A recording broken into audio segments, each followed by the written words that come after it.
Bismillahirrahmanirrahim. Assalamualaikum warahmatullahi wabarakatuh. Selamat pagi, siang, sore, malam ya, tergantung Anda bukanya kapan. Semoga Anda tetap semangat supaya tetap sehat ya, dengan kesehatan yang prima. Insya Allah semua aktivitas kita bisa berjalan dengan lancar ya. Kita akan lanjutkan, kita masuk di sesi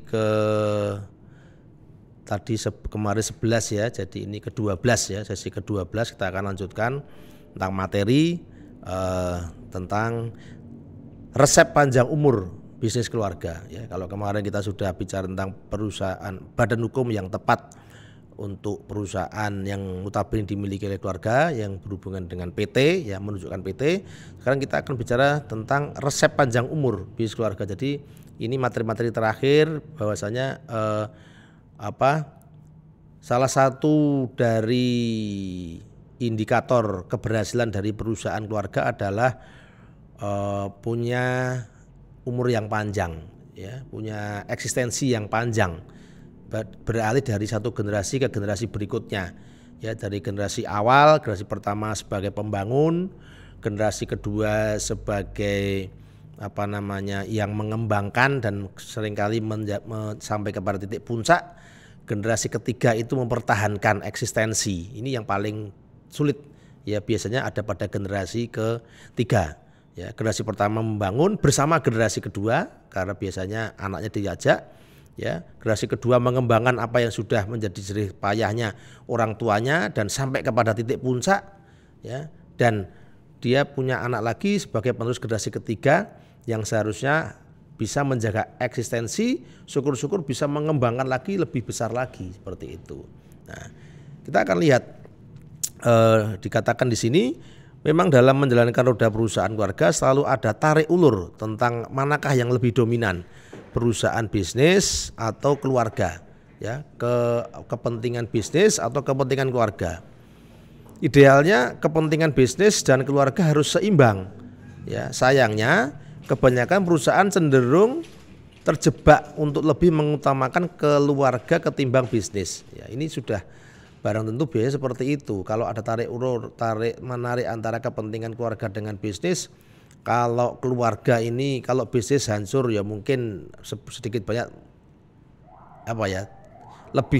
lebih bisa nanti disdandani lah ibaratnya kalau orang Jawa. Tapi kalau perpecahan di keluarga ini tidak bisa dicarikan solusi, itu berbahaya ya, sehingga seringkali perusahaan keluarga lebih mengutamakan tentang keutuhan keluarga.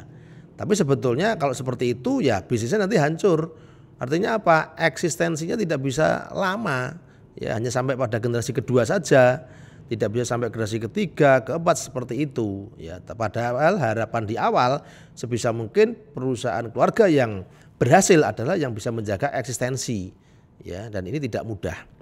Berlarut-larut dalam konflik internal, menghabiskan energi tanpa solusi, bahkan meminggirkan fungsi bisnis itu sendiri. Apalagi bila konflik tersebut bersifat terbuka, sehingga langsung diketahui oleh karyawan, pelanggan, pemasok, stakeholder yang lainnya. Nah, ini juga bahaya ya. Jadi kalau ada konflik yang terjadi di perusahaan yang khususnya konflik itu dari keluarga, ya harus bisa di-keeps ya. Jangan sampai mempengaruhi kinerja atau informasi itu sampai kepada karyawan, pelanggan, stakeholder yang lain, sehingga memunculkan image yang tidak baik ya dari perusahaan tersebut. Dan ini sangat mempengaruhi sekali terhadap kinerja nantinya ya. Kalau kinerjanya buruk ya misi visi dari perusahaan tersebut tidak akan bisa tercapai dengan baik ya. Hal ini tentu menciptakan kebingungan, meningkatkan risiko negatif ya, perilaku yang tidak produktif, menurunkan moral dan terganggunya operasional perusahaan pada akhirnya nanti. Nah, ini yang seringkali permasalahan yang seringkali muncul, sehingga kita butuh adanya mencarikan solusi ya, bagaimana mempersiapkan sebelum terjadinya permasalahan tersebut. Nah, ini perlu kita carikan solusi dulu atau mempersiapkannya dahulu, karena permasalahan itu sudah pasti akan ada ya di dalam perjalanan sebuah bisnis ya, apalagi yang notabene dimiliki oleh keluarga ya. Kita lihat berikutnya. Nah, ini intervensi manajemen bisnis keluarga yang paling berbahaya terhadap PT adalah pengendalian secara tidak langsung. Upaya pemegang saham yang mendorong PT melakukan pelanggaran prinsip berbadan hukum ini biasanya kalau berhubungan dengan PT ya. Jadi ini permasalahan yang seringkali muncul di dalam perusahaan yang notabene dengan badan hukum PT ini perbuatan untuk melanggar prinsip-prinsip aturan ya dari pemilik. Ya, dari pemilik ya. Contohnya apa? Contohnya seumpama ini pemiliknya biasanya ya dalam PT ini kan pelaporannya ada 4 rangkap ini. Mana yang pelaporan sesungguhnya yang dimiliki oleh pemilik, mana pelaporan yang diberikan kepada stakeholder yang lain, bisa kepada perbankan, bisa kepada pajak. Nah, ini kadang rangkap seperti itu. Lah, hal seperti itu, tekanan-tekanan seperti itu karena pemilik biasanya hanya berpikir bagaimana mempunyai keuntungan yang besar saja tanpa mempertimbangkan hal-hal yang berkaitan dengan keeksistensian dari perusahaan keluarga ya. Nah, tekanan ke direksi bisa muncul karena target-target sasaran PT. Jadi seringkali ini yang menjadi permasalahan juga ya, bagaimana pemilik memberikan target-target yang sangat tinggi kepada direksi sehingga secara operasional direksi kesulitan untuk mengembangkan, kesulitan untuk mengaplikasikan target-target tersebut sebagai sebuah keuntungan ya yang harus dimiliki. Nah, ini seringkali juga menjadikan faktor dari kehancuran dari perusahaan. Nah, maka nanti kita akan bicarakan resepnya seperti apa. Karena target sasaran PT harus dicapai sesuai dengan tujuan-tujuan owner. Nah, ini owner punya tujuan-tujuan yang seringkali tidak sesuai dengan ekspektasi yang dimiliki oleh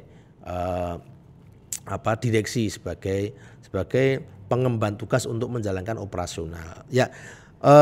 Kita akan lanjutkan resep panjang umur dari bisnis keluarga ini. Sebelumnya tadi kita bicarakan tentang hal yang kemungkinan akan terjadi ya. Kenapa perusahaan keluarga itu eksistensinya bisa berkurang, tidak bisa begitu lama karena tadi ada beberapa hal yang terjadi permasalahan-permasalahan, termasuk salah satunya di dalam perjalanan perusahaan keluarga yang sudah berbadan hukum itu pun juga seringkali muncul permasalahan dan ini akan mengganggu eksistensi kalau ini akan berlarut-larut terus seperti itu ya. Kita akan lanjutkan di pertemuan berikutnya.